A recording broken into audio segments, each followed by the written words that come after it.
नमस्कार, मैं छाया और आप सभी का छाया मेडिकल क्लासेस में स्वागत है। तो बच्चों, आज हमारी सिलेक्शन टेस्ट सीरीज का पार्ट नंबर 5 है। तो क्लास के एंड तक बने रहना है। इस टेस्ट सीरीज का एक ही उद्देश्य है कि आप इस टेस्ट सीरीज को डेली दें और अपना स्कोर देखें कि आपकी तैयारी कितनी हो चुकी है। तो चलिए टाइम वेस्ट ना करते हुए आज के इस बेहतरीन सेशन को स्टार्ट करते हैं।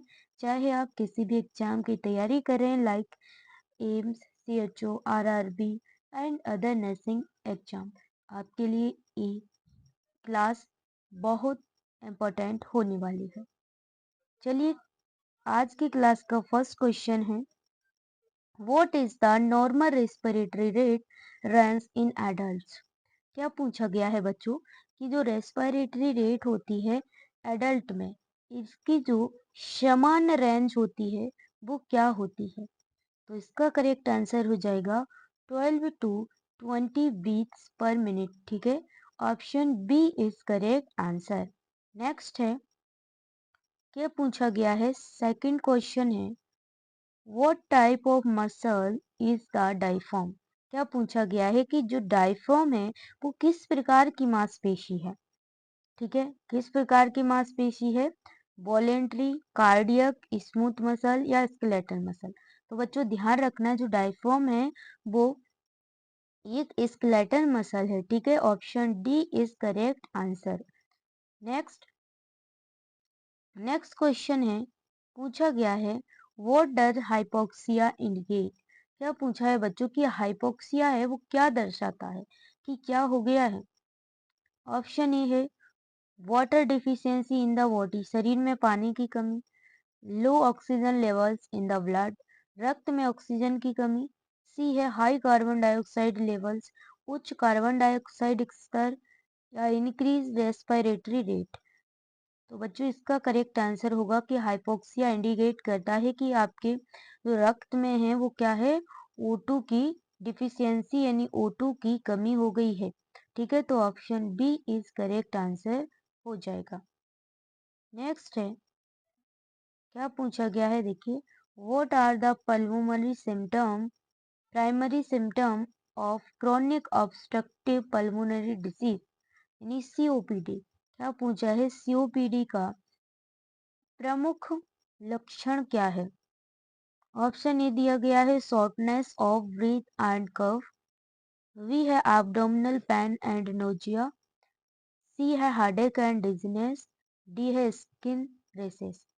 तो बच्चों इसका करेक्ट आंसर हो जाएगा ऑप्शन, ठीक है, option A shortness of breath and cough, या सांस लेने में तकलीफ और खांसी खराश। ठीक है, ध्यान रखना।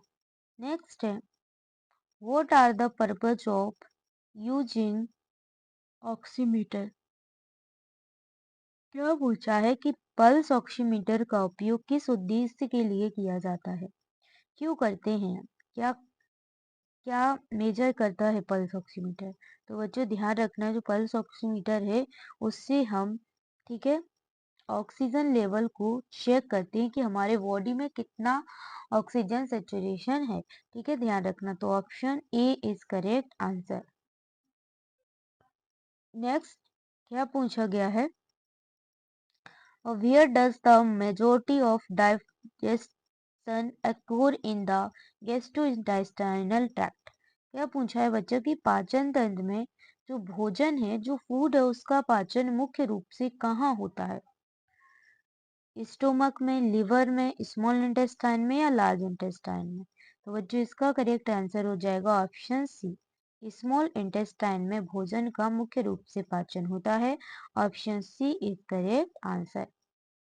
बच्चों लिंक को शेयर कर दो अपने फ्रेंड्स के साथ। ठीक है, नेक्स्ट है, विच ऑर्गन प्रोड्यूस बाइल। क्या पूछा है, जो बाइल होता है उसका उत्पादन कौन सा अंग करता है। स्टोमक, लीवर, गॉल ब्लैडर या पैंक्रियाज। तो बच्चों जो बाइल है उसका सिक्रेशन या प्रोड्यूसेस लीवर करता है। ठीक है, ध्यान रखना, option B is correct answer. Next है बच्चों, देखिए नेक्स्ट क्वेश्चन क्या पूछा है, what is the primary symptom of oesophageal reflux disease यानी जीआरडी। क्या पूछा है कि जो जीआरडी होता है उसका मुख्य लक्षण क्या है? Option A constipation, B indigestion, C heartburn, D abdominal bleeding. तो बच्चों इसका जो मेन है मुख्य लक्षण है वो होता है हार्टबर्न, ठीक है, सीने में जलन। Option C is correct answer. Next है which symptom can indicate gastrointestinal bleeding. क्या पूछा गया है बच्चा कि गैस्ट्रोइंटेस्टाइनल ब्लीडिंग की पहचान किस लक्षण से होती है? ऑप्शन ए है सॉरी ऑप्शन ए है ब्लैक टेरी स्टूल, बी है जॉइंडिस, सी है ड्राई कफ, डी है हार्डर। तो क्या होता है इसका मेन लक्षण? तो इसका जो है ब्लैक टेरी स्टूल, काले रंग का मल आता है, ठीक है, ध्यान रखना। Option A is correct answer. Next है where is the pain typically filed in appendicitis. क्या पूछा है बच्चों की अपेंडिसाइटिस में दर्द आमतौर पर किस स्थान पर महसूस होता है आपको? ठीक है, तो बच्चों आपको जो दर्द महसूस होता है वो होता है राइट लोअर क्वाड्रेंट, ठीक है, दाएं निचले पेट की ओर। यहाँ रखना। Option B is correct answer. Appendicitis से काफी क्वेश्चन बनते हैं बच्चों, ठीक है। नेक्स्ट है what is the primary function of the kidney. क्या पूछा है किडनी क्या वर्क करती है हमारी बॉडी में? तो ए करती है फिल्टर ब्लड, ठीक है, ब्लड को क्या करती है? फिल्टर करती है। Option A is correct answer हो जाएगा, ठीक है, option A is correct answer. Next है what is the presence of excess protein in urine called. क्या पूछा है कि अगर आपकी जो यूरिन है उसमें प्रोटीन की उपस्थिति अगर अत्यधिक हो जाए, ज्यादा हो जाए, तो उस कंडीशन को आप क्या कहेंगे? तो उस कंडीशन को बच्चों आप प्रोटीन यूरिया बोलेंगे, ठीक है, option A is correct answer. Next है क्या पूछा गया है what is a common symptom of chronic kidney disease, यानी सीकेडी का एक सामान्य लक्षण क्या है? तो बच्चों इसका समान लक्षण है आपके जो चेहरे है और फेस है उस चेहरे और पैरों में, ठीक है, चेहरे में और पैरों में सूजन आ जाएगी, ठीक है, swelling in face and legs. Option B is correct answer. Next है what is the primary purpose of dialysis. क्या पूछा है बच्चों की डायलिसिस होता है इसका क्या पर्पज होता है, क्यों हम डायलिसिस करते हैं? तो बच्चों डायलिसिस हम इसलिए करते हैं कि जो हमारा ब्लड है वो क्या है, शुद्ध हो जाए, प्यूरिफाई हो जाए, ठीक है, purify the blood. Option B is correct answer. Next है which is the most common bacteria causing urinary tract infection, it means UTI. क्या पूछा है यूटीआई के लिए सबसे जो सामान्य जीवाणु है, बैक्टीरिया है, वो कौन सा है? तो बच्चों कौन सा है? वो बैक्टीरिया है एस्चेरिया कोलाई यानी ई कोलाई। तो option B is correct answer. Next है which gland is known as the master gland of the body. क्या पूछा है कि मास्टर ग्लैंड किस ग्रंथि को कहते हैं? तो बच्चों ध्यान रखना मास्टर ग्लैंड है वो हम पिट्यूटरी ग्लैंड को कहते हैं, ठीक है, ध्यान रखना। Option C is correct answer. Next है what hormone is responsible for regulating blood glucose levels. क्या पूछा है कौन सा हार्मोन रक्त ग्लूकोज स्तर को नियंत्रित करने के लिए जिम्मेदार होता है? तो वो होता है बच्चों इंसुलिन, ठीक है, ध्यान रखना। Option A is correct answer. Next है which condition results from a deficiency of thyroid hormones. क्या पूछा है कि थायराइड हार्मोन की कमी के कारण कौन सी स्थिति होती है, मतलब अगर आपके बॉडी में थायराइड हार्मोन की कमी हो जाए तो आपको क्या देखने को मिलेगा? हाइपरथायरॉयडिज्म, हाइपोथायरॉयडिज्म, कुशिंग सिंड्रोम या एडिशन रोग। तो बच्चों आपको देखने को मिलेगा हाइपोथायरॉयडिज्म, थायरॉयडिज्म। अगर ज्यादा हो जाए तो हाइपरथायरॉयडिज्म, अगर कम है तो हाइपोथायरॉयडिज्म। ठीक है, ध्यान रखना। नेक्स्ट है, what is the primary symptom of diabetes insipidus. क्या पूछा है बच्चों की जो डायबिटीज इंसिपिडस है इसका एक प्रमुख लक्षण क्या है। तो बच्चों इसका जो प्रमुख लक्षण होता है वो होता है आपको अत्यधिक प्यास और पेशाब। ठीक है, एक्सेसिव थर्स्ट एंड यूरिनाइजेशन। तो option A is correct answer. Next है, which hormone is secreted by the adrenal medulla. क्या पूछा है बच्चों की एड्रिनल मेडुला द्वारा हार्मोन स्रावित होता है, कौन सा होता है। तो कौन सा होता है, एपिनेफ्रिन, इंसुलिन या एल्डोस्टेरोन या ग्लूकागोन। तो बच्चों एपिनेफ्रिन हार्मोन स्रावित होता है। Option A is correct answer. Next है, which part of the brain controls balance and coordination. क्या पूछा है बच्चों की मस्तिष्क का कौन सा भाग संतुलन और समन्वय को नियंत्रित करता है, कंट्रोल करता है। सैरिब्रम, सैरिबेलम, ब्रेन स्टेम या फिर थैलेमस। तो बच्चों जो बैलेंस एंड कोऑर्डिनेशन का वर्क करता है वो होता है सैरिबेलम। ठीक है, ध्यान रखना, option B is correct answer. Next है, what is the basic functional unit of the nervous system. हमारे जो नर्वस सिस्टम की जो मूल इकाई है उसको क्या कहेंगे हम, न्यूरॉन, एक्सॉन, सिनेप्स या डेंड्राइट्स। तो बच्चों उसको कहेंगे हम neuron. Option A is correct answer. बच्चों ये क्लास बहुत बहुत इम्पोर्टेंट है, डेली इस क्लास को ज्वाइन करना है और आपको अपने फ्रेंड्स के साथ भी डेली इस क्लास को शेयर कर देना है। ठीक है, नेक्स्ट है, which neurotransmitter is primarily involve in muscle contraction. क्या पूछा है कि मांसपेशियों में संकुचन में मुख्य रूप से कौन सा न्यूरोट्रांसमीटर शामिल होता है। डोपामाइन, सेरोटोनिन, एसिटाकोलिन या फिर गावा। तो बच्चों इसमें जो न्यूरोट्रांसमीटर शामिल होता है उसे हम कहते हैं एसिटाकोलिन। ठीक है, ध्यान रखना, option C is correct answer. Next है, what is the outermost layer of the meninges called. क्या पूछा है जो मेनिंजेस होती है उसकी सबसे बाहरी परत को हम क्या कहते हैं। ड्यूरामीटर, आर्कनोमीटर या फिर पियामीटर या फिर एपिड्यूरल स्पेस। तो बच्चों इसको हम कहते हैं, बाहरी होता है उसको हम ड्यूरामीटर कहते हैं। ध्यान रखना, option A is correct answer.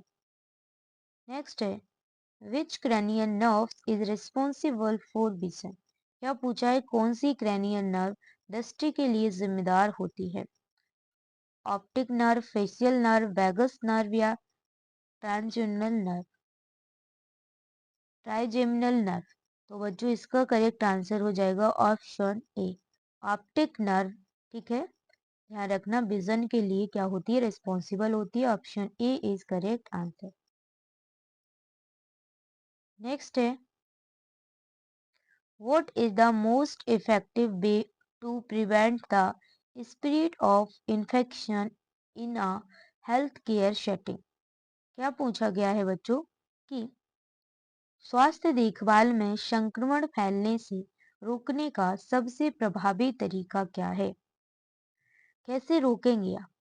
तो बच्चों सबसे प्रभावी तरीका है कि आपको हैंड वॉशिंग करना है।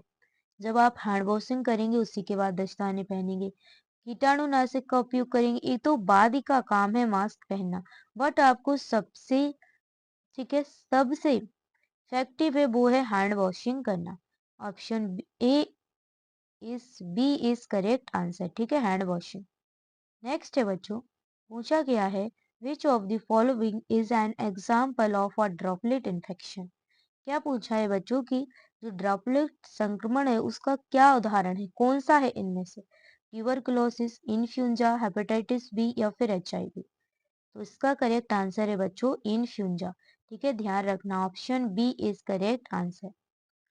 नेक्स्ट है, what is the proper sequence for donning bin या weaning personal protective equipment PPE. PPE क्या है, व्यक्तिगत सुरक्षा उपकरण। पीपीई पहनने की सही प्रक्रिया क्या है, कैसे पहनेंगे आप? ऐसी थोड़ी होता है कि पहले ग्लव्स पहन लिए फिर गाउन पहन लिए, नहीं। इसकी भी एक टेक्निक होती है, हमें क्रम से ही पहनना होता है जिससे कि कोई भी हमें माइक्रो ऑर्गेनिज्म है वो हमारे पास ना आए, ठीक है। तो आपको पहले पहनना है गाउन, ठीक है, फिर पहनना है मास्क, फिर गॉगल्स, फिर ग्लव्स, ठीक है। तो option B is correct answer हो जाएगा, ठीक है, ध्यान रखना। नेक्स्ट है, which type of isolation is used for patient with tuberculosis? क्या पूछा है बच्चों की ट्यूबरक्लोसिस के जो पेशेंट है, रोगी हैं, किस प्रकार का आइसोलेशन उपयोग किया जाता है? Droplet precaution, airborne precaution, contact precaution या स्टैंडर्ड प्रिकॉशन? तो बच्चों आप इसे एयरबोर्न प्रिकॉशंस, ठीक है, का उपयोग करते हैं। Option B is correct answer हो जाएगा। नेक्स्ट है, what is the term for infection acquired in a hospital setting? क्या पूछा है बच्चों, अस्पताल में प्राप्त संक्रमण को क्या कहा जाता है जो आपको अस्पताल से प्राप्त होता है? Primary infection, community infection, nosocomial infection या फिर सुपरफिशियल इन्फेक्शन? Super infection. तो बच्चों आप इसको कहेंगे नोसोकोमियल इन्फेक्शन जो आपको हॉस्पिटल से मिलेगा, ठीक है। Option C is correct answer. Next है, which nutrient is the primary source of energy for the body? क्या पूछा है बच्चों, कौन सा पोषक तत्व शरीर के लिए प्राथमिक ऊर्जा स्रोत है? कौन करता है? देखिए यहाँ पे आप कंफ्यूज होंगे कि फैट दिया है और कार्बोहाइड्रेट दिया है, तो किसको प्रायोरिटी दें? देखिए आंख में बच्चे एक पॉइंट क्लियर करिए। फैट क्या होता है, पहले स्टोर होता है, उसके बाद हमें एनर्जी प्रदान करता है। वट जो कार्बोहाइड्रेट होता है बच्चा, वो हमें तुरंत ऊर्जा प्रदान करता है। जैसे आपने ग्लूकोज पिया तो आपको तुरंत मिलती है ना, आप उससे एनर्जी, वही क्या है, कार्बोहाइड्रेट है। बट बसा स्टोर होती है, उसके बाद हमारे बॉडी में ऊर्जा देती है, ठीक है। तो ऑप्शन यहाँ पे बी इज करेक्ट आंसर हो जाएगा। नेक्स्ट है, व्हाट इज द, क्या पूछा गया है, what is the recommended daily intake of protein for an adult? क्या पूछा है कि एक वयस्क के लिए प्रतिदिन प्रोटीन की जो मात्रा है वो कितनी होनी चाहिए? तो देखिए वो होगी आपकी 50 से 60 ग्राम, ठीक है, ध्यान रखना, ठीक है। Option D is correct answer. Next है, which vitamin is essential for blood clotting? क्या पूछा है बच्चों कि कौन सा जो विटामिन है वो ब्लड क्लॉटिंग के लिए सहायक होता है? ए सी डी के? तो बच्चों ध्यान रखना डी होता है, ठीक है। Option D is correct answer, ठीक है। तो के होता है इसलिए option D is correct answer. Next है बच्चों, what is the primary function of fibre in the diet? क्या पूछा है, आहार में फाइबर का मुख्य कार्य क्या होता है? क्या करता है फाइबर? देखिए हमारे बॉडी में जो फाइबर होता है वो पाचन में हेल्प करता है, और क्या करता है, इसमें कॉन्स्टिपेशन नहीं होता है अगर हम फाइबर युक्त तो भोजन करते हैं, ठीक है। तो ध्यान रखना यहाँ पे क्या हो जाएगा इसका आंसर, प्रोमोट बॉल मूवमेंट्स, आंतों की सफाई में सहायता करना, ठीक है, ध्यान रखना। Option D is correct answer. Next है, which mineral is essential for bone health? क्या पूछा है कि हड्डियों के स्वास्थ्य के लिए कौन सा खनिज आवश्यक होता है? आयरन, जिंक, कैल्शियम या पोटेशियम? तो बच्चों ध्यान रखना जो हमारे दांतों और हड्डियों के लिए कैल्शियम हेल्पफुल होता है। Option C is correct answer. Next है, what are the four primary vital signs? क्या पूछा है कि चार महत्वपूर्ण वाइटल साइंस कौन से होते हैं?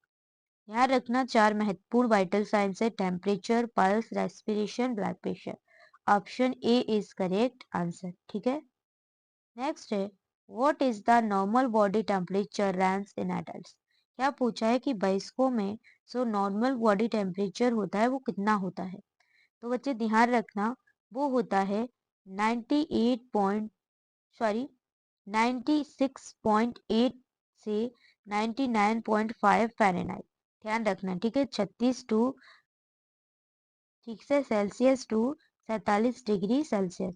तो option B is correct answer हो जाएगा। ठीक है, ध्यान रखना, इसके बीच में होता है। ठीक है, ध्यान रखना। नेक्स्ट है, which site is commonly used to measure pulse in a emergency? क्या पूछा है, आपातकालीन स्थिति में नाड़ी की जांच के लिए सबसे सामान्य रूप कौन सी जगह है? मतलब कि अगर आपको इमरजेंसी में, ठीक है, पल्स चेक करना है तो सबसे उपयुक्त जगह कौन सी है? तो बच्चों यहाँ पे हम देखेंगे कि अलग अलग कंडीशन में अलग अलग लोगों, जैसे बच्चे है तो उसकी दूसरी आरटी से, चाइल्ड है या न्यूनेट है तो उसकी दूसरी आरटी से लेते हैं, और अडल्ट है तो उसकी दूसरी आरटी से पल्स लेते हैं। तो देखिए बच्चों, यहाँ पे एडल्ट में हम कैरोटिड आरटी से चेक करते हैं। ठीक है, और अगर वहीं पे, ठीक है, बच्चा है तो उसकी हम फीमोरल से लेंगे, और अगर वहीं पे चिल्ड्रन है तो उसकी ब्रैंकियल से लेंगे, और अगर, ठीक है, अगर चिल्ड्रन अच्छा हट्टा कट्टा है, मोटा ताजा है, जिम विम कर रहा है, तो हम कैरोटिड से भी ले सकते हैं। ठीक है, ध्यान रखना। ठीक है, ध्यान रखना। नेक्स्ट है, what is the normal respiratory rate, ठीक है, फॉर एन एडल्ट? क्या पूछा है, रेस्पिरेटरी रेट कितनी होती है एडल्ट की? 12 to 20 बीट्स पर मिनट। ठीक है, ध्यान रखना। नेक्स्ट है, What is the normal range of systolic blood pressure in adults? क्या पूछा है, वयस्कों में सिस्टोलिक जो ब्लड प्रेशर है उसकी सामान्य सीमा क्या होती है? ठीक है, तो इसका ध्यान रखना, 100 से 120 mm ऑफ Hg। तो बी इज करेक्ट आंसर हो जाएगा।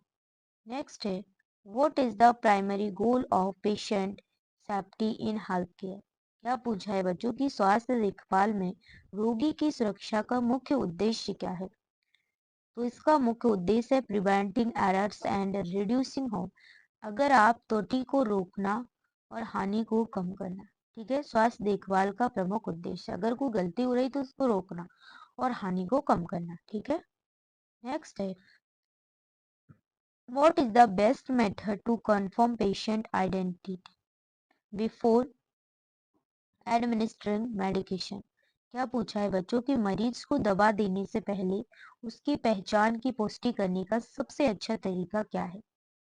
ठीक है, केवल नाम पूछना, कमरे का नंबर देखना, दो रोगी पहचानकर्ताओं का उपयोग करना, परिवार के सदस्य से पूछना। देखिए यहाँ पे यूज टू पेशेंट आइडेंटिटी, ठीक है, आपको दो रोगी पहचानकर्ताओं का उपयोग करना है। ठीक है, ध्यान रखना, option C is correct answer. Sorry बच्चों। नेक्स्ट है, what is the first step to take if a patient falls in the hospital? क्या पूछा है, अगर रोगी अस्पताल में गिर जाता है तो सबसे पहले आप क्या करेंगे? उसको लीव देम टू रेस्ट, उसको आराम करने देना है, नोटिफाई द फैमिली इमिडिएटली, या फिर आप तुरंत परिवार को सूचित करेंगे, assess the patient for injury, या रोगी की चोटों का मूल्यांकन करेंगे, क्लीन द एरिया, या आप क्षेत्र की सफाई करेंगे। बच्चों आपको ना तो आपको आराम देना है और ना ही क्षेत्र की सफाई करना है, ना ही फैमिली को इन्फॉर्म करना है, बट आपको जो जो जैसे ही पेशेंट गिरा है उसको देखना है कि उसको कहीं चोट तो नहीं लगी है, क्या प्रॉब्लम हो रही है। ठीक है, option C is correct answer. Next है, which of the following practice reduces the risk of falls in older adult? Older जो एडल्ट हैं, जो बुजुर्ग हैं, गिरने के जोखिम को, यानी गिरने के जो खतरे है उसको कम करने के लिए आप क्या करेंगे? Keeping the bed in the lowest position, बिस्तर को सबसे नीचे स्तर पर, encouraging patient to walk alone, रोगी को अकेले चलने के लिए प्रोत्साहन करना, ही तो बिल्कुल नहीं होगा। तीसरा है avoiding the use of assistive device, क्या पूछा है, सहायक उपकरण का उपयोग ना करना, ये भी नॉट, बिल्कुल नहीं होगा। नेक्स्ट देखते हैं, नॉन स्लिप मैट्स को हटाना, नॉट। इसका करेक्ट आंसर है ऑप्शन ए। ठीक है, keeping the bed in the lowest position. ठीक है, नेक्स्ट है, what is the purpose of using side rails on the hospital. आपने ड्यूटी की होगी हॉस्पिटल में बच्चों, आपने देखा होगा कि बेड पर साइड रेलिंग लगी होती है। तो ये क्यों लगी होती है, इसका उद्देश्य क्या है? बच्चों इसका उद्देश्य होता है कि आप गिरने से रोकने के लिए पेशेंट को। ठीक है, ध्यान रखना, option B is correct answer. Next है, which is the first step in hand washing as per WHO guidelines. क्या पूछा है, WHO के अनुसार हैंड वॉशिंग का पहला चरण क्या है? क्या करेंगे आप? तो बच्चों पहला चरण है कि जो भी आप गहने पहने हैं, ज्वेलरी पहनी है, उसको रिमूव करना। ठीक है, तो ऑप्शन डी, जो भी आप गहने पहने हैं, रिंग या अन्य, तो उसको क्या करना, रिमूव करना। नेक्स्ट है, what is the recommended duration for hand washing with soap and water. क्या पूछा है, साबुन और पानी से हाथ धोने की अनुशंसित अवधि कितनी होती, कितने सेकंड्स तक धोना चाहिए आपको? तो बच्चों आपको 20 सेकंड तक तो धोना ही चाहिए। Option C is correct answer. Next है, which PPE is essential when caring for a patient with airborne infection। क्या पूछा है, इन्फेक्शन होता है जो एयरबोर्न वाले रोगी को देखभाल करते समय कौन सा पीपीई आवश्यक है? तो बच्चों सबसे आवश्यक है रेस्पिरेटर, N95 रेस्पिरेटर। ठीक है, option B is correct answer. Next है, what is the correct sequence for removing PPE. अब ऊपर पूछा था हमने कि पहनेंगे कैसे पीपीई, अब पूछा गया है कि पीपीई को रिमूव कैसे करेंगे। तो बच्चों ध्यान रखना, पहले आपको ग्लव्स निकालना है, उसके बाद गॉगल्स, उसके बाद गाउन, फिर मास्क। ठीक है, option C is correct answer हो जाएगा। नेक्स्ट है, which solution is commonly used for hand hygiene when soap and water are not available। क्या पूछा है, जब साबुन और पानी उपलब्ध नहीं होते हैं तो हाथों को क्लीन यानी स्वच्छ करने के लिए आप किस घोल या किस सॉल्यूशन का यूज करेंगे? तो बच्चों आप करेंगे अल्कोहल आधारित हैंड सैनिटाइजर। ठीक है, ध्यान रखना, option C is correct answer. आपको अल्कोहल आधारित हैंड सैनिटाइजर का यूज करना है। तो बच्चों आज की क्लास यहीं पर एंड होती है। आपको कमेंट सेक्शन में बताना है कि आपके इस मॉक टेस्ट से बच्चा कितने क्वेश्चंस करेक्ट हुए हैं। कमेंट बॉक्स में जाओ और बताओ। बच्चा डेली इस क्लास को आपको ज्वाइन करना है। यहाँ पे आप अपनी तैयारी को और भी मजबूत कर सकते हैं, देख सकते हैं कि आप हमारी तैयारी कितने लेवल तक भी है अभी। तो डेली जोड़िएगा शाम को 4 PM पर। Thank you for this watching video and don't forget like share and subscribe and अपने फ्रेंड्स के साथ जरूर लिंक को शेयर करना है। और ऐसे ही मैं जबरदस्त क्लास लाती रहूंगी। थैंक यू, बाय बाय बच्चों।